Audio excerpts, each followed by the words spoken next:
75వ సంవత్సర స్వాతంత్ర్య దినోత్సవ శుభాకాంక్షలు మీ అందరూ తెలుపుకుంటున్నాం.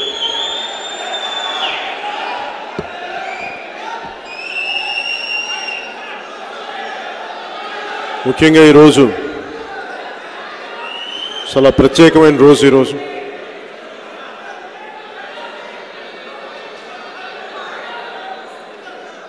దయచేసి కూర్చో. చాలా ప్రత్యేకమైన రోజు ఇది. చాలా ప్రత్యేకమైన రోజు. నేను సభలో కూడా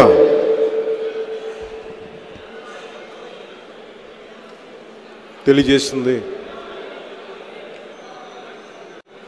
ఇండిపెండెన్స్ డే స్వాతంత్ర దినోత్సవ రోజు అనగానే అందరూ సరదా, కేరింతలు, ఉత్సాహం, త్రివర్ణ పతాకాన్ని ఎగరేయటం, వీటితో సరిపెట్టుకుంటాం. నిజంగా దీని వెనక చూస్తే బాధ్యత ఎంత ఉంటుందంటే, ఈ రోజున సరిగ్గా 70 సంవత్సరాల క్రితం ఇంకా మన దేశంలోనే దేశం మొత్తం స్వాతంత్ర దినోత్సవ సంబరాలు జరుపుకుంటూ ఉంటే, తెలంగాణలో మన పక్క రాష్ట్రమైన తెలంగాణకి సంవత్సరం లేటుగా వచ్చాం. ఇంకా అది నిజాంల పాలనలో పాకిస్తాన్కి వెళ్ళాలా లేదా ఇండియన్ యూనియన్లో ఇంకా జాయిన్ అవ్వాలా. ఒకవైపు రజాకారులు, నిజాం మద్దతుతో ఉన్న రజాకారులు ఆడపడుచుల్ని నగ్నంగా బతుకమ్మ పండుగ ఆడించిన కాలం అది. ఈ స్వాతంత్ర్యం చాలా త్యాగాల మీద వచ్చింది, చాలా రక్తపాతంతో వచ్చింది. ఇదేదో ఒక రోజున సరదాగా పండుగ చేసేసుకొని మొక్కుబడిగా చేతులు దులిపేసుకొని జెండా పండుగ చేసాం. ఇక్కడి నుంచి మన పనిలోకి మనం వెళ్ళిపోవచ్చు అనుకుంటే, నాకు జనసేన కానీ నేను కానీ అలాంటి ఆలోచన విధానంతో ఎవరు లేము. ప్రతిరోజు చాలా బాధ్యతతోటి ఈ 3 రోజులు కిరెంతలు కొడుతూ జెండా వందనాలు చేసి తిరంగా ర్యాలీలు చేసినప్పటికీ ప్రతిరోజు ఈ స్ఫూర్తి 365 రోజులు గుర్తుపెట్టుకోవాలి. మన కడ శ్వాస వరకు దీన్ని గుర్తుపెట్టుకోవాలి, ఈ స్ఫూర్తిని. 2 కోట్ల పై మంది పాకిస్తాన్ నుంచి, భారతదేశం నుంచి వలసలు వెళ్ళిపోయారు. మానవ చరిత్రలో ఇప్పుడు దాకా ఎప్పుడు అంత జరగలేదు. 2 దేశాలు విడిపోతే ఇంత మాస్ మైగ్రేషన్ ఎప్పుడు జరగలేదు. దాదాపు 15 లక్షలు నుంచి 18 లక్షల వరకు మనుషులు చనిపోయారు. ఊచకోత కోసేశారు మతోన్మాదంతో 2 వైపులా. ఇలాంటి పరిస్థితుల్లో స్వాతంత్రం వచ్చినందుకు, దానికోసం ముక్కు ముఖం తెలియని వాళ్ళు, గుర్తింపు కోరుకొని వాళ్ళు, భావితరాలు బాగుండాలని చెప్పి త్యాగం చేశారు. వాళ్ళందరూ స్ఫూర్తి ఈ రోజున జనసేన పార్టీగా ముందుకు వచ్చింది. ఏదో వచ్చాం, పార్టీ పెట్టేశాం, పేరుందో, జనాభా ఉన్నారో మనకి, అలాంటి తేలికపాటి ఆలోచన విధానంతో రాలేదు. భావితరాలు ఎలా ఉంటారో కూడా తెలియని వ్యక్తులు భావితరాల కోసం సర్వస్వం త్యాగం చేశారు. ఊహించుకోండి, ఒక 23 ఏళ్ల భగత్ సింగ్, 23 ఏళ్ల వయసు, ఆయన ఉరికమ్మానికి ఎక్కేశాడు మన కోసం. మనం అందరం అనుకునే కీర్తించే నేతాజీ సుభాష్ చంద్రబోస్ ఫ్లైట్లో అగ్ని ప్రమాదంలో మంటల్లో దహించుకుపోయాడు. ఒక్కొక్కరి త్యాగాలు చూస్తూ ఉంటే నిజంగా మన దేశాన్ని, మన స్వేచ్ఛని, మన స్వాతంత్రాన్ని చాలా ఈజీగా తీసుకున్నాం. చాలా తేలిగ్గా తీసేసుకున్నాం. Take in for granted. ఇలాంటి భావజాలం, ఇలాంటి ఆలోచన విధానం జనసేన మనదైన ఎంతో కొంత ప్రయత్నం చేయాలి, భావితరాలకి ఎంతో కొంత నిలబడాలి, ఈ ఉద్దేశంతో జనసేన తీసుకొచ్చాం. ఆవిర్భావ దినోత్సవం రోజున, ఆవిర్భావ దినాన జనసేన పార్టీ 2014లో ఒక 25 సంవత్సరాలకి కృషి చేయడానికి జనసేన ఉందని. నేను దాదాపు చాలా ఎర్లీగా ఒక 30sలో నేను పొలిటికల్ జర్నీ స్టార్ట్ చేశాను. అంత స్టార్ట్ చేయడానికి ముఖ్య కారణం మన స్వాతంత్ర ఉద్యమకారుల యొక్క త్యాగాలే. అందుకని ఏ పార్టీకైనా సైద్ధాంతిక బలం లేనిదే పార్టీ ముందుకెళ్ళలేదు. కేవలం ఒక కులం మీద కానీ, ఒక మతం మీద కానీ, ఒక ప్రాంతీయ వాదంతో కానీ పెట్టుకుంటే దానికి ఒక లిమిటెడ్ ప్రయాణమే ఉంటుంది. ఎందుకంటే స్వాతంత్రం కోసం పనిచేసిన ఏ ఒక్క నాయకుడు కూడా మా కులం బాగుండాలి, నా మతం బాగుండాలని చేయలేదు. అందరూ కులాలకి, మతాలకి, ప్రాంతాలకి అతీతంగా చేశారు. సో అందుకనే అలాంటి మహానుభావుల స్ఫూర్తితోటే దేశం విడిపోవడానికి ఎప్పుడు మనుషులు సిద్ధంగా ఉంటారు. విడిపోవడం చాలా తేలిక, మనుషులకి కలిపి ఉంచడం చాలా కష్టం. జనసేన ఎప్పుడు మనుషుల్ని కలిపి ఉంచడానికి తపన పడదు తప్ప విడగొట్టడానికి తపన పడదు. అది మతపరంగా కావచ్చు, కులపరంగా కావచ్చు. అందుకనే కీలకమైనవి జనసేన అనైలేషన్ ఆఫ్ కాస్ట్. అంబేద్కర్ గారు చెప్పినట్టుగా కుల నిర్మూలన, అసలు కులం తాలూకు ప్రస్తావన లేకుండా ఉండాలి అంటే ముందు కులం తాలూకు ఆలోచన పోవాలి అంటే చాలా సుదూరమైన లక్ష్యం అది. అందుకని ఆ లక్ష్యానికి చేరుకునేలాగా ముందుగానే కులాలను కలిపి ఆలోచన విధానం, మత ప్రాతిపాదికన దేశం విడిపోయింది కాబట్టి పాకిస్తాన్ మేము మత ప్రకారం వెళ్ళిపోతాం అనుకున్నప్పుడు అలాంటి భవిష్యత్తులో ఆ పోకడలు ఎప్పుడు మనుషుల్లో ఉంటాయి, సమాజంలో ఉంటుంది. అసలు మత ప్రస్తావన లేని రాజకీయాలు ఉండాలి. అలాగే భాషా యాసల్ని గౌరవించే సాంప్రదాయం. భాషా యాసల్ని గౌరవించకపోతే ఈ రోజున మనం చూస్తూ ఉన్నాం, దక్షిణాది ఉత్తరాది అనేది ఒక భావన చాలా ప్రస్ఫుటంగా తెలుస్తూ ఉంది. అలాంటి జరగకుండా ఉండాలంటే భారతదేశం అంతా ఏకంగా ఉండాలి, అన్ని భాషల్ని గౌరవించాలని చెప్పి అలాంటి ఆలోచనతో భాషల్ని, యాసల్ని గౌరవించే సాంప్రదాయం. సంస్కృతి అనగానే మనం దాన్ని పెద్ద పట్టించుకోం. రాష్ట్ర విభజన జరిగే వరకు మా సదరు పండగ కానీ, మా తెలంగాణ సాంప్రదాయాలని కానీ గుర్తించలేదు, మా భాషా యాసల్ని గుర్తించలేదని చెప్పి ఒక రాష్ట్ర విభజనకే కారణమైనందుకు ప్రతి సంస్కృతి, ప్రతి భారతీయ సంస్కృతిని,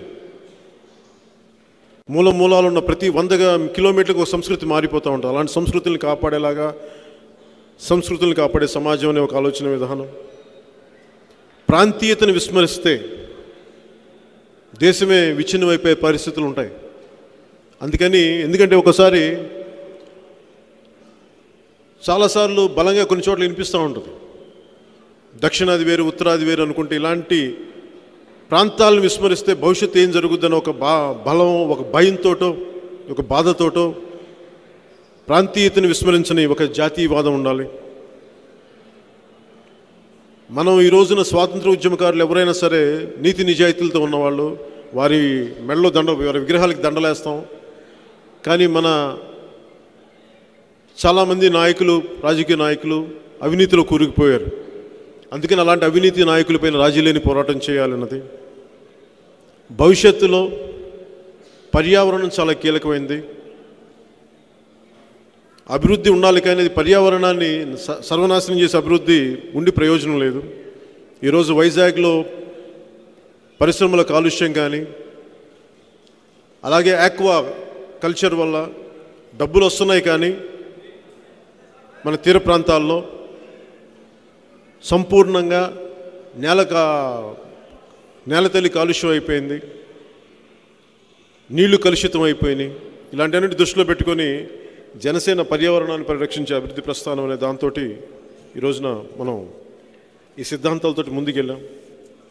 14లో స్టార్ట్ అయ్యి ఈ రోజున 22లోకి మనం అడుగుపెట్టాం.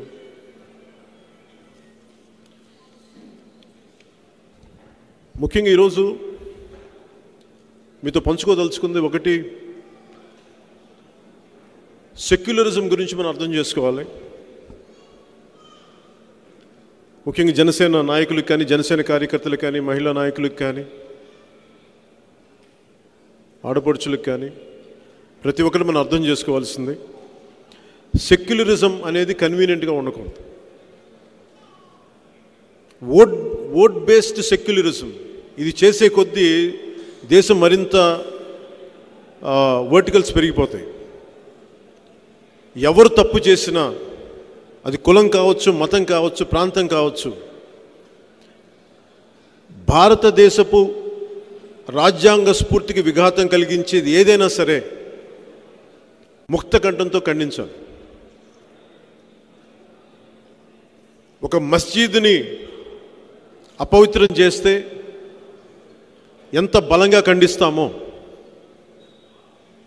ఒక చర్చికి అపవిత్రం జరిగితే ఎంత బలంగా ఖండిస్తామో, ఒక హిందూ దేవాలయానికి అంతే బలంగా ఖండించగలిగినప్పుడే దాన్ని సెక్యులరిజం అనిపించుకుంటుంది. కానీ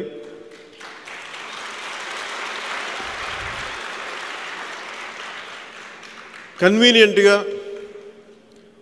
మస్జిద్ గురించి మాట్లాడి, చర్చి గురించి మాట్లాడి దేవాలయాలను విస్మరిస్తే అది సెక్యులరిజం అనిపించుకోదు. అందుకని ఇలాంటివి కాకుండా, కన్వీనియంట్గా కాకుండా, ఓట్లు పడతాయా పడవా అనేటంటే కూడా రాజ్యాంగ స్ఫూర్తిని కాపాడుతున్నావా లేదా అనే వైపు ఉండాలి సెక్యులరిజం కోరుకునేవాడిని. మనం ముఖ్యంగా ఆలోచించాల్సింది, మనల మధ్య ఎన్ని రకాలమైన వైషమ్యాలు ఉన్నప్పటికీ, భేదాభిప్రాయాలు ఉన్నప్పటికీ, దేశం దాటి వెళితే దేశాన్ని కించపరిచే వ్యాఖ్యలు ఏ ఒక్కరు చేయకూడదు. చాలా కన్వీనియంట్గా వ్యాఖ్యలు చేసేస్తూ ఉంటాం. ముఖ్యంగా ఈ దేశపు తాలూకు వెన్నెముకే భారతీయ సంస్కృతి. ఆ భారతీయ సంస్కృతికి విఘాతం కలిగించేది ఏదైనా సరే దాన్ని అందరూ ముక్త కంఠంతో ఖండించాలి. ఇది చేస్తే ఇది మనకి ఓట్లు పడవని అనుకుంటే పడని ఓట్లు ఎలాగో పడవు. కానీ నిజాయితీగా మీరు రాజ్యాంగ స్ఫూర్తిని మాట్లాడితే ప్రజలు మారినప్పుడు ఖచ్చితంగా ఓట్లు పడతాయి. అంతేగాని ప్రతిదీ ఓట్లు వస్తాయో లేదో తెలియదు కానీ మాట్లాడడానికి కూడా భయపడే స్థాయిలో మనుషులు అయిపోయారు. అంటే ఇది నేను ఎందుకు మాట్లాడుతున్నానంటే, ముఖ్యంగా సెక్యులరిజం గురించి ఎందుకు ప్రత్యేకించి మాట్లాడాలంటే, నిజంగా ఒక అయ్యప్ప స్వామి దేవాలయం ప్రవేశం గురించి చాలా లోతైన చర్చలు జరుగుతాయి. అది ఓకే, అది సెక్యులరిజం అవుతుంది. కానీ మిగతా మత విశ్వాసాల మీద మాట్లాడాలంటే మటుకు అది మాట్లాడకూడదు. ఇలా సెక్యులరిజం గురించి ప్రత్యేకించి కన్వీనియంట్గా మాట్లాడే వాళ్ళకి జనసేన 75వ సంవత్సర సభ నుంచి నేను విన్నవించుకునేది, మీరు విమర్శించాలనుకుంటే అన్ని మతాలని, అన్ని దేవుళ్ళని సమానంగా విమర్శించండి. ప్రతి ఒక్కరిని సమానంగా, లేదు అంటే మటుకు మీరు కన్వీనియంట్గా ఒక భారతీయ సంస్కృతిని విమర్శిస్తే అది సెక్యులరిజంగా మేము భావించాం. దాన్ని దాడిగానే భావిస్తాం. సో జనసేన నేను మాట్లాడుతున్నప్పుడు, ఉదాహరణకి రామతీర్థంలో రాముల వారి విగ్రహాన్ని తలనరికేశారు. జనసేన మూల సిద్ధాంతాల్లో ఒకటైన మతాల ప్రస్తావన లేని రాజకీయం అనేది ఒక సదూర లక్ష్యం. అది చేరుకోవాలంటే ప్రతి మతాన్ని గౌరవించాలి, భారతీయ సనాతన ధర్మాన్ని కూడా. కానీ దాన్ని ఎంతవరకు రాజకీయం చేయాలి అనేది ఎవరి విఘ్నతను బట్టి ఉంటుంది. జనసేన దాన్ని ముక్త కంఠంతో ఖండించింది. రామతీర్థంలో రాముల వారి విగ్రహాన్ని శిరస్సు తెగ్గొడితే, అంతేగాని దాన్ని అంతకు మించి ద్వేషభావం రేకెత్తించలేదు. సో దీన్ని మనందరం కూడా ఇలాంటి వ్యక్తులు మీ సమాజంలో, మీ చుట్టుపక్కల, మీరు పెరుగుతున్న మీ పక్కనున్న వాతావరణంలో కన్వీనియంట్గా మాట్లాడుతున్నారు సెక్యులరిజం గురించి. అలాంటి వాళ్ళని మీరందరూ ఈ రోజున ఈ 75 సంవత్సరపు స్వాతంత్ర దినోత్సవపు శుభ సందర్భంగా కన్వీనియంట్గా మాట్లాడే సెక్యులరిస్టుల్ని మీరు ముక్త కంఠంతో మీరు ఎదుర్కోవాలి. విమర్శ అందరికీ ఒకటే. ఈ భారతదేశంలో ప్రతి పౌరుడు సమాన హక్కులు కలిగిన వాడు. వారు ముస్లిం మతస్థులు కావచ్చు, హిందువులు కావచ్చు, బౌద్ధులు కావచ్చు, క్రైస్తవులు కావచ్చు, ఇంకెవరైనా కావచ్చు. తప్పు ఎవరు చేసినా ముక్త కంఠంతో ఖండించాలి.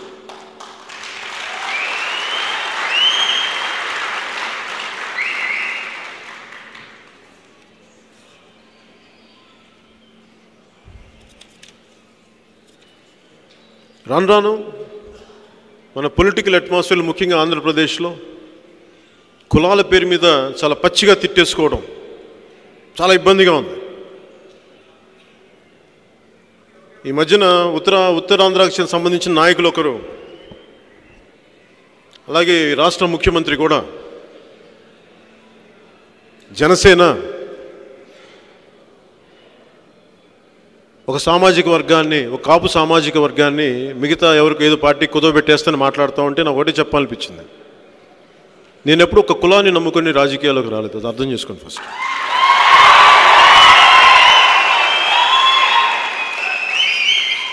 జాతీయ భావాలతో పెరిగిన వాడిని,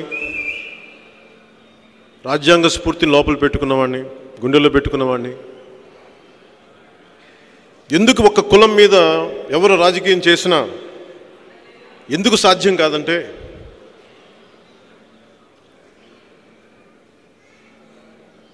ప్రతి పార్టీకి వారిదైన మద్దతుదారులు ఉంటారు. నేను ఎప్పుడు సోషలిస్ట్ భావాలతో పెరిగిన వాడిని చిన్నప్పటి నుంచి. చాలా కాలం వరకు నా కులం, ప్రాంతం, మతం తెలియని వాడిని. కానీ అవగాహన పెరిగే కొద్దీ అలవాటు చేసుకున్నవాడిని. ఈరోజు నేను చాలా సందర్భంగా కులాల గురించి మాట్లాడటానికి ఇష్టం లేకుండా వచ్చినవాడిని. కానీ ఇది మన సమాజం తాలూకు మూల లక్షణం కాబట్టి తప్పక మాట్లాడతాను. కాకపోతే ఇది నేను మాట్లాడేటప్పుడు ఒక వైద్యుడు జబ్బుని ఎలాగ చూస్తాడో, వ్యాధి నిర్ధారణ ఎలా చేస్తాడో నేను అట్లాగే చూడండి. నేను ఇప్పుడు కులాల గురించి మాట్లాడితే ఒక కులం ఎక్కువ, ఒక కులం తక్కువ అని ఇప్పుడు మాట్లాడు. అలాగే ఒక కులాన్ని వర్గశత్రుగా ప్రకటించడం కూడా రాజ్యాంగ స్ఫూర్తికి విరుద్ధం. వీటిని దృష్టిలో పెట్టి ఎందుకు ఈ మాటలు అంటున్నానంటే, ఈ రాష్ట్ర ముఖ్యమంత్రి అన్న మాటలు నిజంగా నేను ఒక కులానికి చెందిన వాడిని అయితే ఆ కులంతో నాకు ఓట్లు వేయాలి. ఈ రోజున ఈపాటి కనీసం ఒక 40 నుంచి 50 ఓట్లు 50 అసెంబ్లీ సీట్లు వచ్చి ఉండాలి ఈ రోజున, కుల ప్రాతిపాదికనైతే తక్కువలో తక్కువ.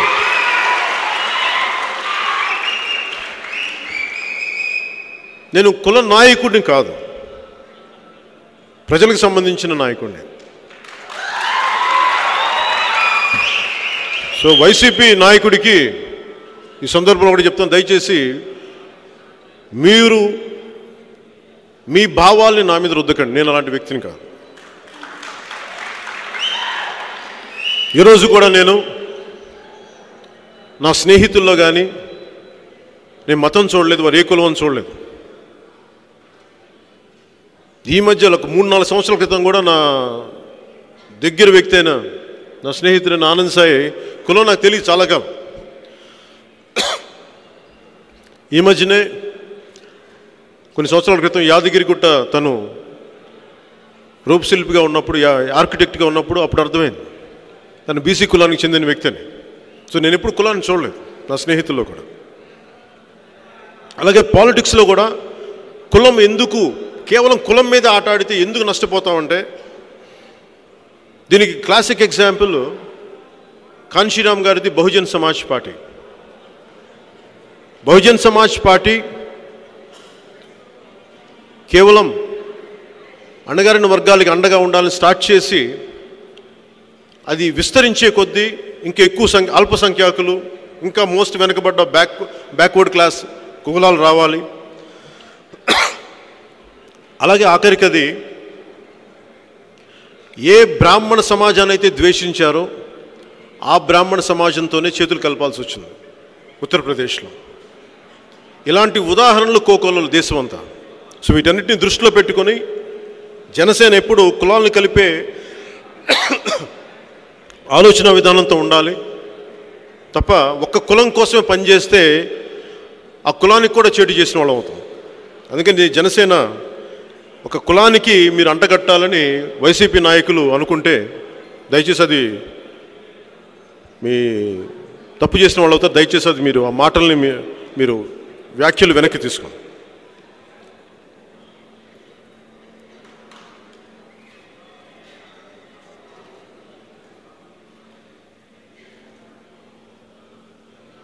అలాగే మన ఉత్తరాంధ్ర జిల్లాకు చెందిన నాయకులు ఒకరు మీరు నాతో పాటు పాదయాత్రకు రండి, రాష్ట్రం అంతా చూడండి అంటే ఆయన ఒకటే చెప్పాలనుకున్నా. ఒక సీనియర్ నాయకుడిగా, గతంలో కాంగ్రెస్లో పార్టీలు పనిచేసిన నాయకుడిగా ఆయన గౌరవం నాకు ఆయన అంటే ఈ సభాముఖంగా ఒకటే చెప్పదలుచుకున్నాను. మీరు నాతో పాటు ఉత్తరాంధ్రకు వచ్చినప్పుడు ఉత్తరాంధ్ర సమస్యల మీద నేను రోడ్డు మీదకి వస్తాను. మీరు నాతో పాటు నా పక్కనే కలిసి మీరు నడవాలి.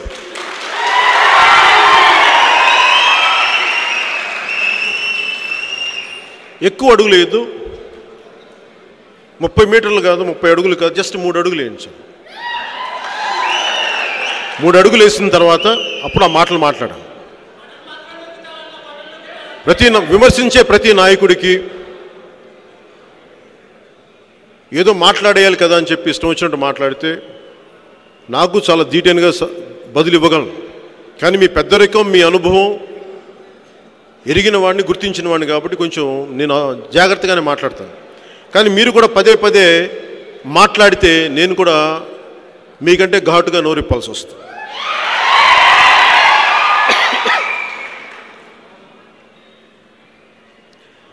డెబ్బై 5 సంవత్సరాల క్రితం పరిస్థితులు ఎలా ఉన్నాయి మనకని చూస్తే అప్పుడు అభివృద్ధికి ఇప్పుడు అభివృద్ధికి, ఒకప్పుడు భారతదేశం, నేను ఉదాహరణకి అబ్రాడ్ వెళ్ళాలి అనుకున్నప్పుడు చదువుకి $500 ఇచ్చేవాడు. ఈరోజు చదువుకుందామంటే $1,00,000 పై కూడా ఇవ్వడానికి సిద్ధంగా ఉంది ప్రభుత్వం. ఆ స్థాయికి అభివృద్ధిలో ఉంది దేశం. కానీ ఈ అభివృద్ధి అందరికీ సమానంగా లేదు. డబ్బు కొందరి దగ్గరే ఉండిపోతుంది ఎక్కువ. దేశం అభివృద్ధి అవుతుంది కానీ, అభివృద్ధి చెందుతుంది కానీ డబ్బు కేవలం కొద్ది మంది దగ్గర ఉండిపోతూ ఉంది. ఉదాహరణకు మన వైసీపీ నాయకుల్లాగా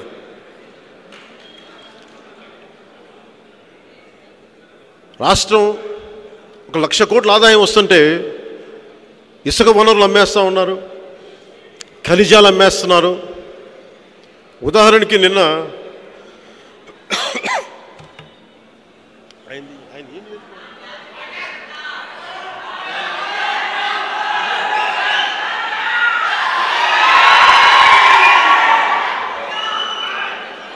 ఉదాహరణకి గుడివాడ నియోజకవర్గం ఉంది. అంటే ఉదాహరణకి చెప్తాను. డబ్బు జనసేన ఏం కోరుకుంటుంది అంటే డబ్బు అందరి దగ్గర ఉండాలని కోరుకుంటుంది. అంతకుముందు గుడివాడలో ఇసుక తీయడానికి, ఇసుక ఏదైనా సరే వస్తువులు ట్రాన్స్పోర్ట్ చేయడానికి ఒక 150 నుంచి 350 ట్రాక్టర్లు ఉండేయంట. కానీ ఈ రోజున వాళ్ళెవరికి పని లేకుండా పోయింది. కానీ 150 ట్రక్కులు పనిచేస్తూ ఉన్నాయి. 20 టన్నులు తీసుకెళ్లేది 40 టన్నులు లోడ్ వేసి దానిపైన ఆ డబ్బంతా ఒక్క వైసీపీ ఎమ్మెల్యే దగ్గరికి వెళ్తుంది. అదే జనసేన వస్తే ఆ 350 మంది ట్రాక్టర్ ఓనర్లకు కానీ, లేదంటే మిగతా చిన్నపాటి మినీ లారీ ఓనర్లందరికీ వారికి ఆ లోడ్లు వాళ్ళకు వచ్చేలా చేయగలం. ఉదాహరణకి ఇట్లా. అలాగే అభివృద్ధి అంటే కేవలం నా కులానికి, నా వర్గీయులకని కాకుండా ఏ కులాలైతే ఒక రెల్లి కులస్తులు ఉన్నారు, ఈ రోజుకి అభివృద్ధి లేదు రెల్లి కులస్తులకి. ఈరోజు బుడగ జంగాలు మమ్మల్ని గుర్తించండి అని కోరుకుంటూ ఉంటారు. ఆ మధ్యన బీసీల చరిత్ర అని ఒక పుస్తకం చదువుతూ ఉంటే ఎంతసేపు బోయలు మేము పల్లకీలు మోయడానికే కానీ మాకు రాజకీయ ఉనికి లేకుండా వెళ్ళిపోతుంది. ఎంతసేపు మేము కూర్చోబెట్టి రకరకాల పరిస్థితుల్లో మేము కేసులు ఇరుక్కుంటున్నాం అని చెప్పి ఒక బోయ నాయకులు ఒకరు రాసింది చాలా కనువిప్పు కలిగించింది నాకు. ఈ రోజుకి దళిత కులాలని మీరు ఓట్లేసేయండి, వెళ్ళిపోండి, మీకు మంత్రి పదవులు ఇస్తాం, నోరెప్పొద్దు. ఈ రోజుకి అదే స్థాయిలో ఉంది. ఒక దామోదరం సంజీవయ్య గారు లాంటి మహానుభావులు పుట్టిన దళిత కులాల నుంచి మరింత మహోన్నతమైన బలమైన నాయకులు రావాలి, విలువగల నాయకులు ఎంతోమంది ఉన్నారు బయట. అలాంటి వాళ్ళందరినీ గుర్తించి ఒక రోజున వాళ్ళందరూ ముఖ్యమంత్రి స్థాయిలో ఉండాలని కోరుకునేది జనసేన. అలాంటి వ్యక్తులు ఆ విధంగా మేము ఆలోచిస్తూ ఉన్నాం. అందరి దగ్గర డబ్బులు ఉంటా ఉన్నాయి. రాజకీయ నాయకుల దగ్గర 150 కోట్లు ఒక సింగిల్ ఎలక్షన్ ఖర్చు పెట్టగలిగే స్థాయిలో ఉన్నారు. 10,000కి 5,000కి ప్రజలు నలిగిపోయే పరిస్థితిలో ఉన్నారు. జనవాణి కార్యక్రమానికి వెళ్తూ ఉంటే ఎంతోమంది నలిగిపోతూ ఉన్నారు. సరిగ్గా పెన్షన్లు రాక, ఒకవైపేమో 100 కోట్ల డబ్బులు, ఇంకోవైపేమో 1,000-2,000కు కూడా ఇబ్బంది పడే పరిస్థితులు. ముఖ్యంగా యువతకి ఉద్యోగాలు లేని పరిస్థితి. సో వీళ్ళందరికీ ఒకటే అనుకుంటా ఉన్నాం, జనసేన షణ్ముఖ వ్యూహంలో భాగమైన అర్హత గల ప్రతి యువకుడికి 10 లక్షల రూపాయలు ఉచితంగా మరి ఉపాధి కల్పించే స్థితిలో ఉంటే వారికి పెట్టుబడిగా ప్రభుత్వం ఇవ్వాలి. దాదాపు ప్రతి సంవత్సరం 1,00,00,000 కోట్లు పెట్టుబడి ప్రభుత్వం నుంచి ఇవ్వాలి.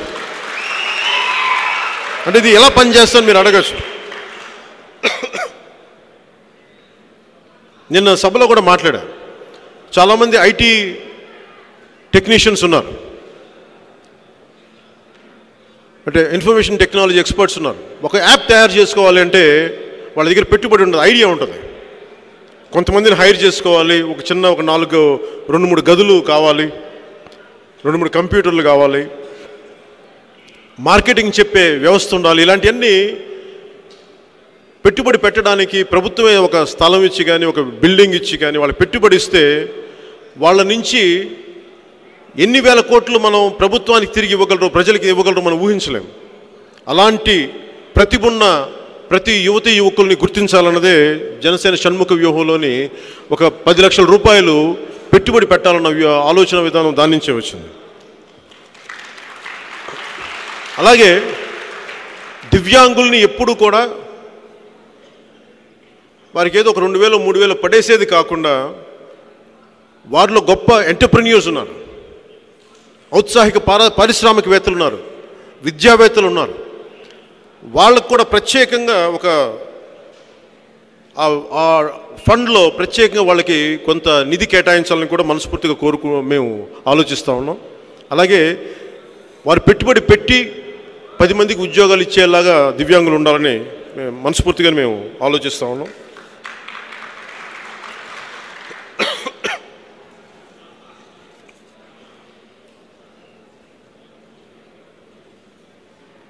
ముఖ్యంగా మన నాయకులందరికీ కూడా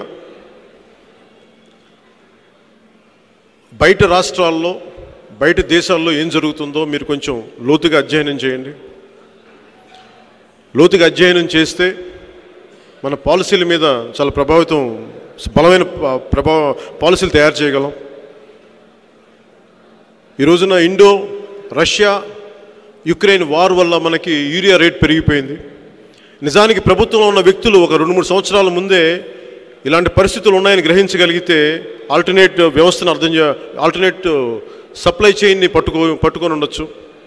అట్లీస్ట్ మన వైపు నుంచి మిగతా దేశాల్లో ఏం జరుగుతున్నాయో, పక్కన ఉన్న బంగ్లాదేశ్ కానీ, పాకిస్తాన్ కానీ, శ్రీలంక కానీ, మిగతా దేశాలు ఏం జరుగుతుందో మీరు ప్రత్యేకించి ఒక దృష్టి పెట్టాలి. కేవలం మన జిల్లాలో సమస్యలు, పక్క రాష్ట్రాల సమస్యలతో పాటు దేశాన్ని సరిహద్దులు దాటి కూడా మనం ఆలోచించగలిగితేనే అది మన జీవితాలపైన ఎలా ప్రభావితం చూపిస్తుందని కూడా మనం మీకు అవగాహన ఉంటుంది. అందుకని దయచేసి దీన్ని కూడా మీరు దృష్టిలో పెట్టుకోండి.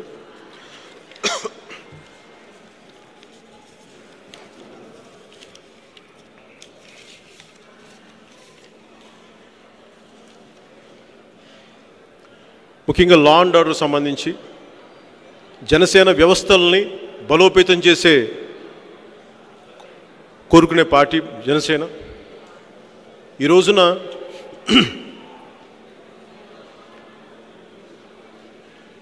వైసీపీ అధికారంలోకి రాకముందు 2019లో వారి మీద వైజాగ్ ఎయిర్పోర్ట్లో ఈ రాష్ట్ర ముఖ్యమంత్రి మీద, అప్పుడు వైసీపీ నాయకుడి మీద కోడికత్తితో దాడి జరిగినప్పుడు ఆ రోజున ఆయన గగ్గోలు పెట్టేశారు. నేను కూడా ఖండనిచ్చాను. ఆ రోజున నా మీద దాడి జరిగింది, ఆంధ్రప్రదేశ్ పోలీస్ నేను నమ్మలేను, ఆంధ్రప్రదేశ్ ప్రభుత్వ ఆసుపత్రులు నేను నమ్మలేను, ఆంధ్రప్రదేశ్ వైద్యులు నేను నమ్మలేను అని హైదరాబాద్లోనే వైద్యం చేయించుకున్నారు. అప్పటి గవర్నర్ నరసింహన్ గారిని కూడా ఆయన ఒప్పించి అక్కడే పోలీసు కంప్లైంట్ లాడ్జ్ చేశారు. అలా అన్న వ్యక్తి 3 సంవత్సరాలు అవుతుంది ఈ రోజున ముఖ్యమంత్రిగా. ఈ రోజుకి ఆయనకి ఆంధ్రప్రదేశ్ పోలీస్ మీద నమ్మకం లేదనుకుంటాం. అందుకని పాపం కోడికత్తి ఇంకా ఎవరు పొడిచారు ఇంకా బయటికి రాల.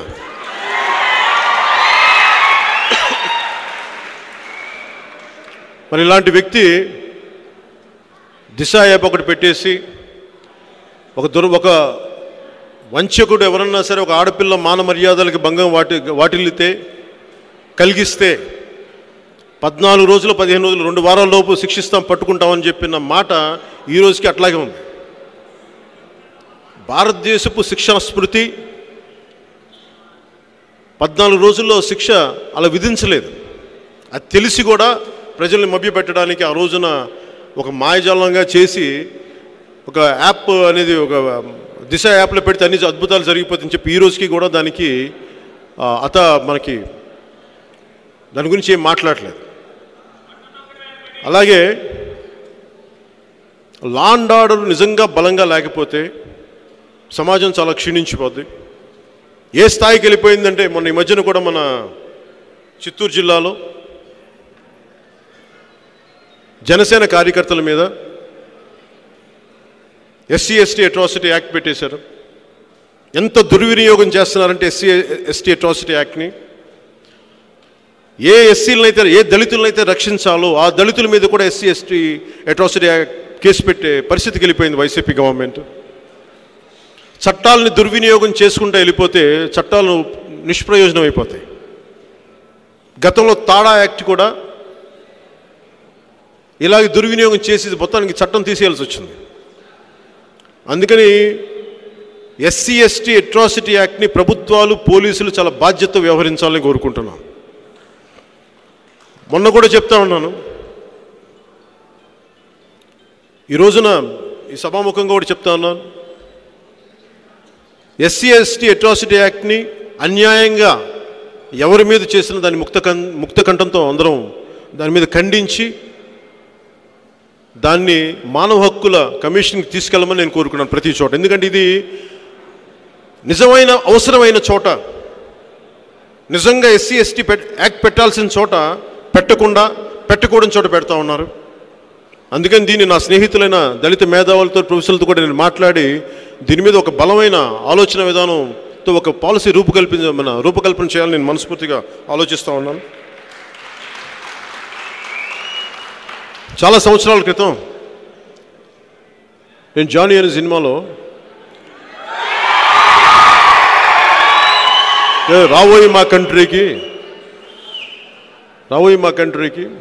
లైఫ్ ఉంది, మంచి లైఫ్ ఉంది, బొంబడు లైఫ్ ఉంది, తిననీకి బ్రౌన్ షుగర్ మందు ఉన్నది, తాగనీకి సర్కారు సారు.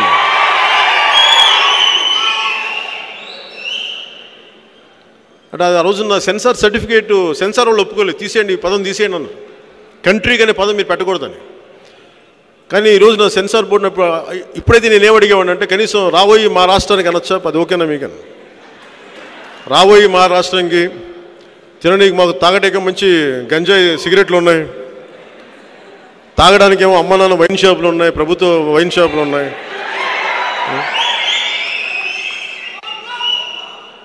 అంటే మీరు ఎక్కడో ఈ ఫాల్స్ నేరేటివ్స్ని మనం ఎదుర్కోకపోతే మన కళ్ళ ముందు తప్పులు జరుగుతూ ఉన్నాయి. నిన్న సభలో కూడా చెప్పాను, యథా రాజా తథా ప్రజ అని. అది రాజరికపు వ్యవస్థలో రాజు ఎలా ఉంటే ప్రజలు అలా ఉంటారండి. కానీ ఇది ప్రజాస్వామ్యం, తథా ప్రజ యథా రాజా. మనం ఎలా ఉంటామో మనం నాయకుడు ఎలా ఉంటాడు. మీరు చూసి ఎందుకు మీరు వచ్చే ఎన్నికల్లో మీరు సంసిద్ధం చేయాల్సింది ప్రతి ఒక్కరిని కూడా. ఇంకోసారి వైసీపీ కావాలంటే చూశారు,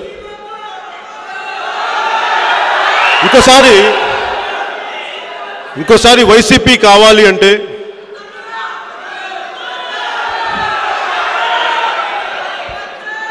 మనం అనుకోవడం కాదు, ప్రజలు అనాలన్నమాట. అంటే ప్రజలకి మీరు తెలియచేయాలి మనం ఎవరి స్థాయిలో వాళ్ళు. ఇంకొకసారి వైసీపీ పాలన వస్తే ప్రజలను ఊహించుకోమని చెప్పండి. ఉపాధి అవకాశాలు కోల్పోతారు, ఉద్యోగాలు రావు, ఇసుక మన చేతుల్లో ఉండదు, ఫ్రీగా రాదు ఇసుక, డబ్బులు ఇంకా ఎక్కువైపోతాయి, ప్రొబిషన్ అనేది ఉండదు, ఉపాధి అవకాశాలు రావు, పెన్షన్ విధానాలు ఉండవు, అభివృద్ధి ఉండదు, ఆడపిల్లల మాన ప్రాణాలకి రక్షణ ఉండదు. వీటన్నిటిని దృష్టిలో పెట్టుకొని మీకు వైసీపీ కావాలా లేదనేది మీరు ప్రజలకు తెలియజేయండి. అలాగే జనసేన ఉంది, ఏ పార్టీని అందలం ఎక్కించడానికి లేవు, ప్రజల్ని అందలం ఎక్కించడానికి ఉన్నాం. నేను ఓటు చీలకూడదు అనే పదానికి అర్థం ఏంటంటే, వైసీపీ నిజంగా అద్భుతమైన పాలన చేస్తే అసలు నేను ఆ వాక్యమే ఉండదు నా దగ్గర నుంచి. వైసీపీ నాయకులు విమర్శిస్తూ ఉంటారు, ఆ వాక్యం రావడానికి మహానుభావులు మీరేనాయా కారణం, నాది కాదు.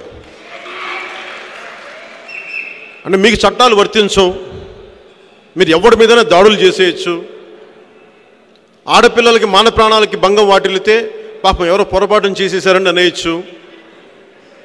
పాపం వాళ్ళు యాక్చువల్గా దొంగతనం చేయడానికి వెళ్ళారండి, పాపం అమ్మాయి మాన మర్యాదలని భంగం కలిగించడానికి వెళ్ళలేదనే ఉండొచ్చు. అన్నీ మీరు కన్వీనియంట్గా మాట్లాడతారు. మీరు రాగానే 2-3 లక్షల ఉద్యోగాలు కనుక యువతకి ఇచ్చుంటే జనసేన ఈ రోజున ఆ మాట మాట్లాడేదే ఉండేది కాదు. నాకు అవసరం లేదు. యువ నాయకుడు, బలమైన నాయకుడు, 1000 కోట్ల ఉన్న నాయకుడు, వాళ్ళ నాన్నగారు ఒకప్పుడు ముఖ్యమంత్రి, వాళ్ళతో మనం ఎక్కడ పోటీ పడగలం? సగటు మనుషులు. మనం 8 జీపులు కొనుక్కుంటేనే మనం డబ్బులు తీసేసుకున్నామంట. 8 జీపులకి వాళ్ళ దగ్గర 1000 కోట్లు ఉన్నాయి, సిమెంట్ ఫ్యాక్టరీలు ఉన్నాయి. దానికి ఎవరో మాట్లాడరా? మీ కింద అన్ని మచ్చలు పెట్టుకొని మీరేంటే మమ్మల్ని మాట్లాడతారు?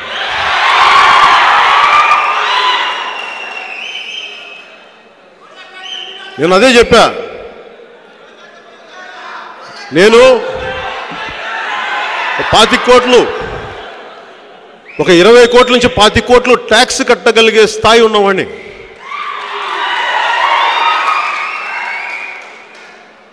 ఒక 1.5 కోట్లు రుణం తెచ్చుకుంటే ఒక 8 జీపులు కొంటాను నేను.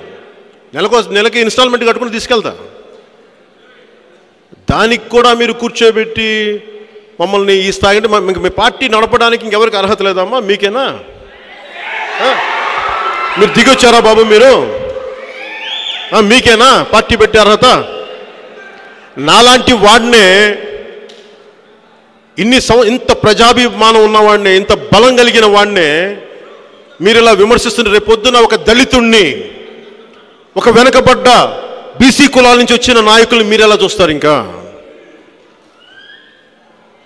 ఒక రెల్లి కులస్తుడు రేపొద్దున ముఖ్యమంత్రి కావాలంటే కానిస్తారా మీరు? ఒక దళితుని ముఖ్యమంత్రి కానిస్తారా మీరు? ఒక కాపును ముఖ్యమంత్రి కానిస్తారా మీరు?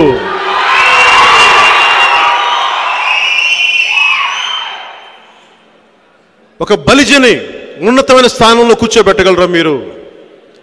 ఒక శెట్టి బలిజని ఉన్నతమైన ముఖ్యమంత్రి స్థానంలో కూర్చోబెట్టగలరా మీరు? అంటే ఎవ్వరికి రాజకీయ సాధికారత, రాజకీయం ఎవ్వరికి రాకూడదు, మాకే. అలా కుదరదమ్మా, ఆ రోజులు పోయినాయి. యాక్సెప్ట్ చేయాలి. జనాభా పెరుగుతోంది, జ్ఞానం పెరుగుతోంది. మీరు ఎలా పడితే అలా కూర్చొని విమర్శ అంటే కులం ఎలా ఉంటుందంటే రాజకీయం నేను లాస్ట్ 2008-9 నుంచి కూడా చూస్తూ ఉన్నా.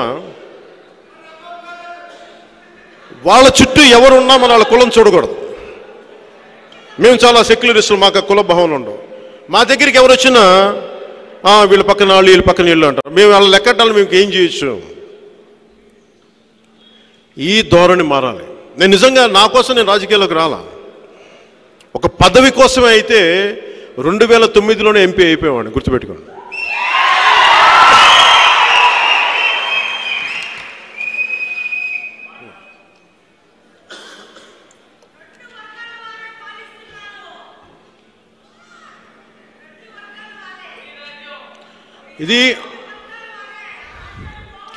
ఇది ఒక కులానికి ఒక మతానికని కాదు, కానీ అందరూ బాగుండాలని కోరుకునేవాడిని. నేను నా అధికారమే నేనే అనుకుంటే ఈ పాటికి ఈ దేశ ప్రధానమంత్రి గారికి నేను స్వయంగా తెలిసినవాడిని.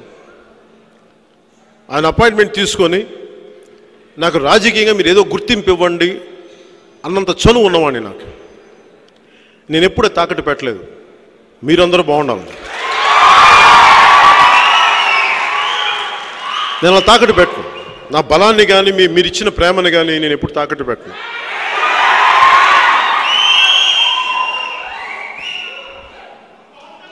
ఈసారి ఈ ఎన్నికల్లో ముఖ్యంగా బీసీ కులాలకి, రెల్లి కులస్తులకి, దళిత కులస్తులకి, బీసీలోని అన్ని కులాలకి, కాపు కులస్తులకి,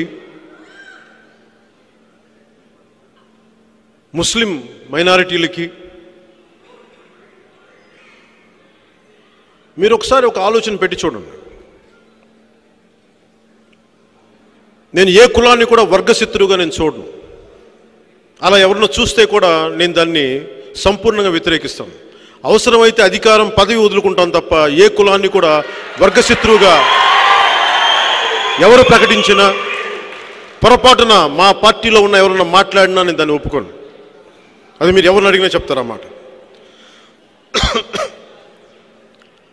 ఈ దేశం చాలా త్యాగాల మీద ఉంది ఈ రోజున. అందుకని ముఖ్యోద్దేశం వ్యవస్థల్ని కాపాడాలి. జీవం పోతుంది పోలీస్ వ్యవస్థలో. అలాంటి పోలీస్ వ్యవస్థని బలోపేతం చేయాలి. ఉదాహరణకి పశ్చిమ జిల్లా కలెక్టర్ ఒక ఆయన అక్కడ ఒక డంపింగ్ యార్డ్కి స్థలం ఇస్తే ఆ స్థలం స్థానిక ఎమ్మెల్యేని ఇబ్బంది పెడుతుందని చెప్పేసి ఆయన కోరుకున్నారంట స్థలం. అందుకని ఆ ఎమ్మెల్యే ఒక సిన్సియర్ ఐఏఎస్ చదివిన ఒక కలెక్టర్ని రాత్రికి రాత్రి ట్రాన్స్ఫర్ చేశారు. నాకు గుర్తున్న ఆయన పేరు కార్తికేయ మిశ్రా అనుకుంటాను ఆయన పేరు. అంటే నిజంగా నిజాయితీగా పనిచేసే అధికారులని వైసీపీ ప్రభుత్వం ఎప్పుడూ పక్కన పెట్టేస్తూ ఉంది. అలాగే ఒక నిజాయితీతో పనిచేసి ఈ పాలనా వ్యవస్థలకు సంబంధించి, ముఖ్యంగా లోకల్ బాడీకి సంబంధించిన ఒక వ్యక్తి మీద, అధికారి మీద హింస పెట్టేశారు. జనసేన అద్భుతాలు చేస్తుందో ఇవన్నీ నాకు తెలియదు, కానీ జనసేన ప్రభుత్వంలోకి వస్తే వ్యవస్థలను బలోపేతం చేస్తాం. ఎవరు ఏం చేయక్కర్లా. కొత్తగా కొత్తగా మళ్ళీ నేను కూర్చోబెట్టి మళ్ళీ గ్రామీణ వ్యవస్థ కౌంటర్, ఇంకో గ్రామీణ వ్యవస్థ, ఇంకో వాలంటీర్ వ్యవస్థలు చేయాల్సింది. ఉన్న వ్యవస్థల్ని బలోపేతం చేస్తే చాలా పనులు జరుగుతాయి. అంటే ఒక సినిమాని ఆపడానికి, భీమ్లా నాయక్ అనే సినిమాని ఆపడానికి,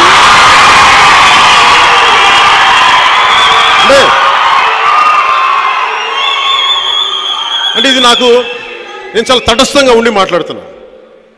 నాకు జరిగింది నేను మాట్లాడలే, ఒక అబ్జర్వర్గా మాట్లాడుతున్నా. నేను చాలా చూస్తా ఉన్నా. భీమ్లా నాయక్ అనే సినిమాకి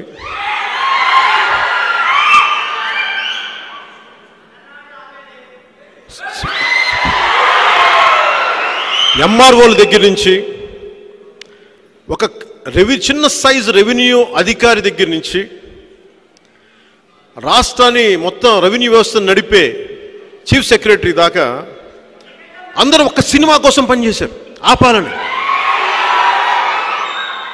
అంటే నువ్వు విధ్వంసానికి వ్యవస్థల్ని వాడుకోగలిగిన వాడివి, ఒక దివ్యాంగుడికి పెన్షన్ ఇవ్వడానికి ఎందుకు ఆ వ్యవస్థల్ని వాడవు? ఒక ఫీజు రీఎంబర్స్మెంట్ కోసం ఆ వ్యవస్థలను ఎందుకు వాడవు? అంటే వ్యవస్థలు ఉన్నాయని అర్థమవుతుంది మనకి దీన్ని బట్టి. అంటే వ్యవస్థల్ని వాడాలి అంటే వాడచ్చు, వాడకూడదు అంటే వాడం. నేను కోరుకుంటుంది, ఈ దేశానికి ఎవరేం చేయాల్సిన అవసరం లేదు. రాజ్యాంగ సారథిగా 253 మంది, 254 మంది మహా మేధావులు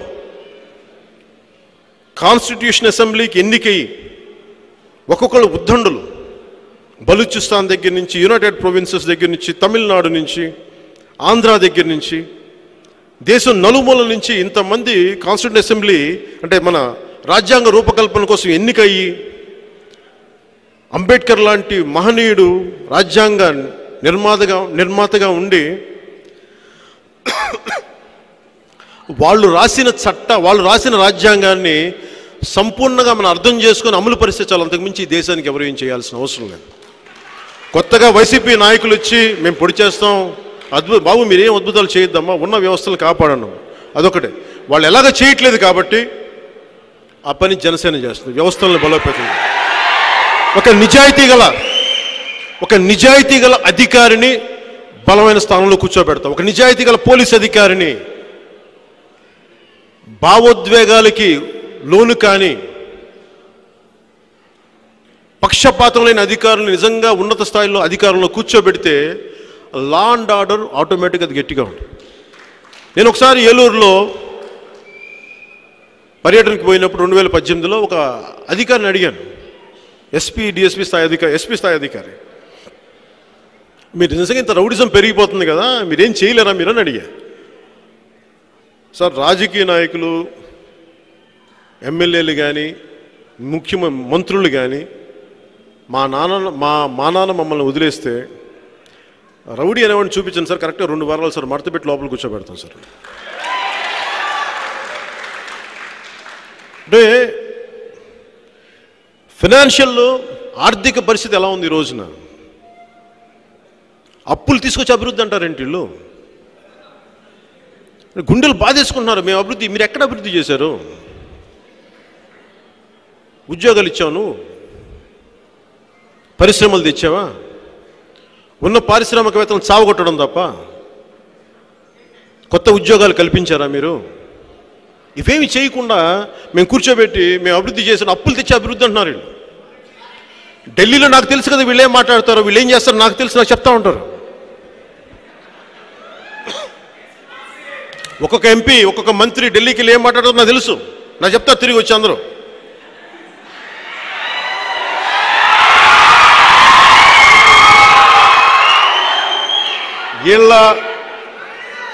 వీళ్ళ యాశాలన్నీ ఇక్కడ ఆంధ్ర మన మీదే.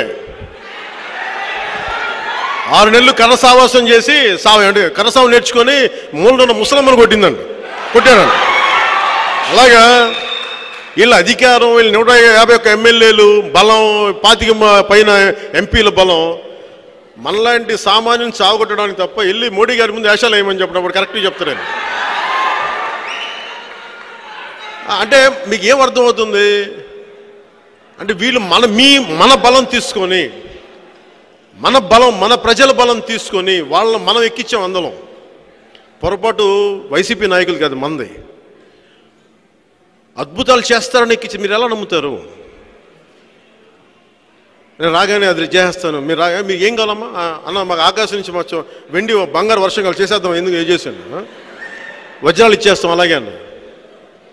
తలా ఒక వజ్రం, 5 క్యారెట్ల వజ్రం ఉంచుతారంటే నమ్మేస్తారు. అంటే మన ఆశ మీద, మన గ్రీడ్ మీద ఆడతారు వీళ్ళందరూ. అందుకని ప్రజలు మీరు ఎడ్యుకేట్ అవ్వకపోతే, మీరు నేర్చుకోకపోతే మనల్ని దోచేసే వాళ్ళు ఎక్కువ ఉంటారు. ఎప్పుడు వైసీపీ ఉంటుంది. మీరు అలాంటి ప్రజలు ఉన్నంతకాలం మీరు జనసేనని మర్చిపోవచ్చు. జనసేన అనేది రాదు అప్పటికి. మభ్యపెట్టి రాజకీయాల కోసం మేము నమ్ముతాం అని అనుకుంటే నిజంగా నా అలాంటి ఉండి కూడా నిస్సహాయత చూడాలంతే. కానీ నేను దెబ్బ తిన్నా కానీ, అంటే నేను అంబేద్కర్ గారు నాకు ఆదర్శం. పాప ఇంత రాజ్యాంగం కోసం ఇంత తపన పడ్డ వ్యక్తి 1950లో జనరల్ ఎలక్షన్స్లో ఆయన ఓడిపోయారు. ఆయన ఈరోజు మనం ప్రతికి వెళ్తే ప్రతి చోట మనకి విగ్రహాలు ఉంటాయి, కానీ పాప జనరల్ ఎలక్షన్స్లో ఓడిపోయారు ఆయన. సో ఓటమి అనేది అసలు ఇబ్బంది కాకూడదు.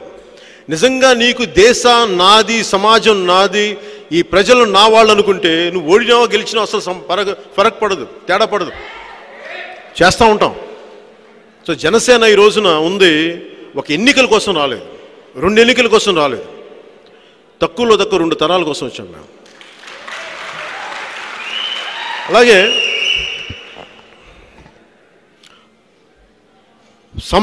సంపాదించిన దానికన్నా ఎక్కువ ఖర్చు పెట్టలేం, పండించిన దానికన్నా ఎక్కువ పంచలేం. మరి ఎక్కడి నుంచి తీసుకొస్తున్నారు డబ్బులు? మనం ఎవరు ఆలోచించాం. ముఖ్యమంత్రి కూర్చోబెట్టి మీకు ఇస్తున్నాం కదా, ఏమ్మా మీకు డబ్బులు పడుతున్నాయి, మేట్ నొక్కి డబ్బులు పడుతున్నాయా, డబ్బులు పడుతున్నాయి, ఎవరు డబ్బులు ఇస్తున్నావు నువ్వు? కాదమ్మా, ఒకసారి అడగాలని ఉంటుంది. కాదు బాబు, నువ్వు ఎవరు డబ్బులు ఇస్తున్నావమ్మా? మీరు మాలాగా ట్యాక్సులు కట్టరు,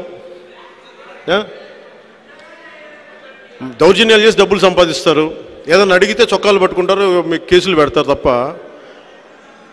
ప్రతి అధికారి ట్యాక్సులు కట్ట, ప్రతి అధికారి జవాబుదారీ ఉండాలి. కానీ రాజకీయ నాయకులకి జవాబుదారీ లేదు. వీళ్ళు ఏది చేసినా చెల్లిపోద్ది. చొక్కా పట్టుకొని అడిగే జవాబుదారీతనం మీరు తీసుకురావాలి. మీరు దిగొచ్చారా? మీకు జవాబుదారీతనం లేదా? నోరేసుకొని పడిపోతే మూసు కూర్చుంటామా మేము? ఏం అడగమా మేము? కోపాలు రావా? వస్తాయి. ఎందుకు రావు?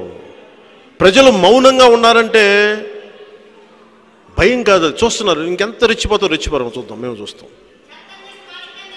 ఎంత రెచ్చిపోతావు, ఇంకేం మాట్లాడు. మీరు ఊహించుకోండి, శ్రీలంక అధ్యక్షుడు ఇంతకాలం సంవత్సరాలు అని చేసిందే అందరూ చూస్తూ ఉన్నారు, ఏం మాట్లాడలా. అతను అనుకున్నాడు అందరూ నాకంటే భయపడి ఉంటారు అనుకున్నాడు, అలా భయపడలేదు, చూస్తున్నారు అందరూ అంతే. చివరికి ఏమైందంటే ప్రజలు తెగిస్తే వెళ్ళి ఆయన బెడ్రూమ్లో కూర్చున్నారు అందరూ వెళ్ళి. ఆయన లేడు ఆయన బెడ్రూమ్లో, అది అంతే జరిగింది. సో ప్రతి వైసీపీ ఎమ్మెల్యే, ముఖ్యంగా బరి తెగించిన వైసీపీ ఎమ్మెల్యేలు అందరూ కూడా మీరు గుర్తుపెట్టుకోవాల్సింది, ఈ 75వ స్వాతంత్ర దినోత్సవ శుభ సందర్భంగా మీరు గుర్తుపెట్టుకోవాల్సింది, మీరు యాదులో ఉంచుకోవాల్సింది, మీరు అతీతులు కాదమ్మా, సామాన్యులైన సగటు మనుషులు. మీరు మాలాగే రక్తమాంసాలతో ఉన్నారు. మీరు దాడి చేస్తే, తిరిగి ప్రజలు దాడి చేస్తే ఆ దెబ్బ మీకు కూడా తగులుద్ది. మీరు కేసులు పెడితే భవిష్యత్తులో మీ మీద కూడా కేసులు ఉంటాయి. మీరు మమ్మల్ని వేధిస్తే మిమ్మల్ని కూడా ప్రజలు కౌంటర్గా వేధిస్తారు. అందుకని దయచేసి ప్రతి వైసీపీ, ముఖ్యంగా ఇది బరి తెగించిన వైసీపీ ఎమ్మెల్యేలకి గమనిక, మీరు ఎక్కువ చేస్తే మటుకు ఎవ్వరూ ఎక్కడికి పారిపోయే వాళ్ళం కాదు, అందరూ ఇక్కడుండి లెక్కలు తేల్చుకోవాల్సిన వాళ్ళమే. మర్చిపోకండి, ఎవ్వరూ ఎక్కడికి పారిపోం. అరే మీలాంటి గోండాలకే అంత బరి తెగించిన తనం ఉంటే మాలాంటి దేశభక్తులకి ఎంత గుండె ధైర్యం ఉంటుంది ఊహించగలరు. చేస్తాం. సో మీరు పద్ధతిగా మాట్లాడండి, పద్ధతులు నేర్చుకోండి, మేము పద్ధతిగా మాట్లాడతాం. అలా కాకుండా మేము గాంధీ గారి వారసులం కాదమ్మా, సుభాష్ చంద్రబోస్ వారసులు, మర్చిపోకండి. గాంధీ గారి స్ఫూర్తిని గుండెలు నింపుకుంటాం, ఆయన ప్రేమతత్వాన్ని గుండెలు నింపుకుంటాం. కానీ మీరు చావు కొడతాం అంటే ఇక్కడ కాదు, ఇక్కడ కూడా మేము అట్లానమ్మా. మీరు ఒక్కటి కొడితే 4 తిరిగి కొడతాం, గుర్తుపెట్టుకోండి. అలాగే ముగింపు వాక్యాలుగా ఆంధ్రప్రదేశ్ బాగుండాలి, తెలుగు రాష్ట్రాలు బాగుండాలి. ఆంధ్రప్రదేశ్ అభివృద్ధి తెలంగాణకు కూడా చాలా అవసరం. ఆంధ్రప్రదేశ్ యువత ఒకటే కోరుకుంటా ఉన్నారు. స్వయంగా నాతోనే చెప్పారు చాలామంది, మన పార్టీ నాయకులకు చెప్పారు, అన్న మాకు ఆంధ్రాలో ఉద్యోగాలు కావాలన్నా మేము పక్క రాష్ట్రాలకు వెళ్తే అక్కడున్న యువతకు కూడా హాని అన్న, మంచిది కాదన్నా, ఆంధ్రప్రదేశ్ను అభివృద్ధి చేయన్నా.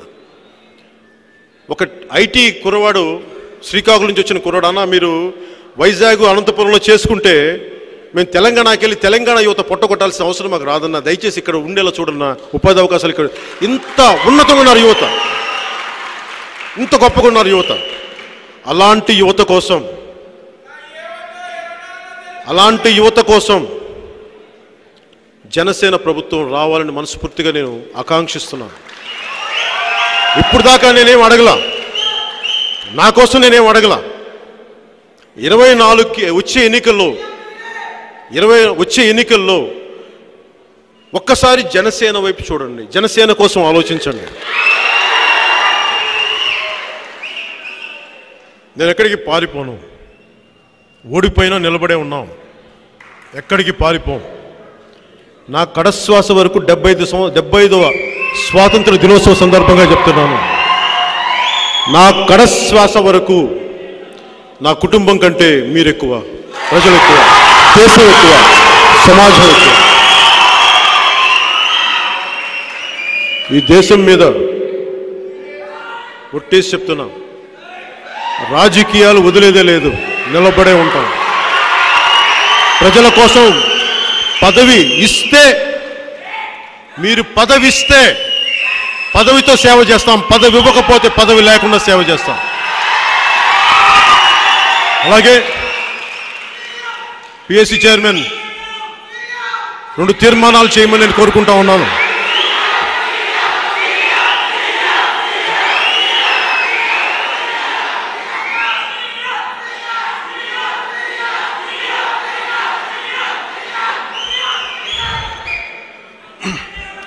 ఒకటే చెప్పండి, ప్రభుత్వంలోకి రాగానే నవరత్నాల లడ్డూలు ఇవ్వలేము మేము. కానీ వ్యవస్థల్ని బలోపేతం చేసి మీ కాళ్ళ మీద మీరు నిలబడగలిగేలా అలాంటి మనోధైర్యాన్ని, అలాంటి ఆర్థిక పురోగతిని జనసేన తీసుకొస్తుందని నేను మనస్ఫూర్తిగా నమ్ముతున్నాను. అలాగే ఆడపడుచులు లీడర్షిప్ అనేది ఒక రోజులో పెరగదు. జనసేన పార్టీలోకి వచ్చే ఏ నాయకులకైనా విన్నపం ఒకటే, మీరు రాగానే నాయకులు అయిపోలేరు. నాయకత్వం కోసం మీరు శ్రమ పడాలి, దెబ్బతినాలి, కష్టపడాలి, మాటలు పడాలి, గుర్తింపు కూడా ఉండదు. నేను చాలా సంపాదన, చాలా పేరు వదులుకొని నా దేశం కోసం వచ్చాను. కాంట్రాక్ట్లు చేయకూడదు, రాజకీయాల ద్వారా డబ్బులు సంపాదించకూడదని చెప్పి సినిమాని అడపాదడపేదని చేస్తానేమో. కానీ ఎందుకంటే నా కుటుంబం నా అవసరాలకు కానీ రాజకీయం నుంచి వచ్చే రూపాయి తీసుకోకూడదు అన్న నా మనస్ఫూర్తిగా నాకున్న నా కట్టుబాటు. అలా చేయగానే చాలామంది ఏమంటారంటే, నువ్వు సినిమాలు చేస్తున్నావు అంటే మరి సినిమాలు మిగతా వాళ్ళు ఏం చేస్తున్నావు, అంత పూర్తి రాజకీయం చేస్తున్నారు వీళ్ళందరూ. ఈ ముఖ్యమంత్రికి పరిశ్రమలు లేవా, వాళ్ళ పరిశ్రమలు లేవా, డబ్బులు ఎక్కడి నుంచి వస్తాయి మనం ఎప్పుడు అడుగుతామా ఎవరన్నా, ఏ రాజకీయ నాయకుడన్నా? అంటే మీరు కాంట్రాక్టులు చేసుకుంటారు, అదంటే అలా చేస్తే రాజకీయం అంటారు. అలాంటి రాజకీయం మేము చేయలేమమ్మా, మాకు వద్దు అలాంటి రాజకీయాలు మాకు వద్దు. మేము ఇలాంటి రాజకీయమే చేస్తాం. మా డబ్బు మేము సంపాదించుకుంటాం, అవసరమైతే మా డబ్బులు ప్రజల కోసం ఖర్చు పెడతాం, అవసరమైతే మా డబ్బులు పార్టీ కోసం ఖర్చు పెడతాం తప్ప ప్రభుత్వం ప్రజల డబ్బులు మేము ఖర్చు పెట్టుకోం. అందుకని మాకు అలాంటి రాజకీయాలు నాయకులుగా ఉండాలి జనసేన నుంచి అని కోరుకుంటూ. 2 రెండు ముఖ్యమైన తీర్మానాలు ఈ 75వ స్వాతంత్ర దినోత్సవం సందర్భంగా చేయమని కోరుకుంటా ఉన్నాను. దాంట్లో ముఖ్యమైనది మొన్న మండపేటలో చెప్పాను, నాయకులకి కులం ఉండకూడదని, అంటగట్టద్దని. పొట్టి శ్రీరాములు గారికి వైశ్యులని, అంబేద్కర్ గారికి దళితులని, అల్లూరి సీతారామరాజు గారికి క్షత్రియుడని వాళ్ళు పనిచేసినప్పుడు అందరికీ పనిచేశారు, ఒక్కళ్ళ కోసం చేయలేదు వాళ్ళు. పొట్టి శ్రీరాములు తన వయస్సుల కులం కోసం చేయలే, అమర నిరాహార దీక్ష సమస్త ఆంధ్రప్రదేశ్ చేశారు ఆయన. అలాంటి ఆయన కులం అంట కట్టడం ఇవన్నీ కొంచెం ఇబ్బందిగా అనిపించినాయి. అలాగే కోనసీమకి అంబేద్కర్ కోనసీమ అంటే ఎందుకు పెట్టాలన్న గొడవ ఇవన్నీ కలిపి నాయకుల్ని కులాలకి అంటగడితే వచ్చే సమస్యలు ఇవన్నీ. అలాంటి భవిష్యత్తులో ఉండకూడదని చెప్పి ఒక తీర్మానాన్ని ఈరోజు ఇంకొకసారి పార్టీ పరంగా చేయమని కోరుకుంటా ఉన్నాను. అలాగే ఆడపడుచులకి మనం గౌరవిస్తాం, కానీ చట్టసభలో సముచిత స్థానం ఉండాలి. 33% చట్టసభల్లో మహిళా రిజర్వేషన్ ఉండాలి. అది మా మేనిఫెస్టోలో బలంగా పెడతాం. ఒక 10 సంవత్సరాల తర్వాత అన్ని పార్టీలు ఒప్పుకున్న తర్వాత ప్రతి చట్టసభలో కూడా 33% తక్కువ కాకుండా మహిళలు చట్టసభలకు వెళ్ళాలనేది జనసేన కోరిక, మా అందరి ఆశయం. ఈ 2 తీర్మానాలని ప్రవేశపెట్టమని చెప్పి మీ అందరి ఆమోదాన్ని కోరుకుంటూ, ఇస్తారని కోరుకుంటూ, పెద్దలు మనోహర్ గారిని తీర్మానం చేయమని కోరుకుంటూ సెలవు తీసుకున్నాను. జై హింద్.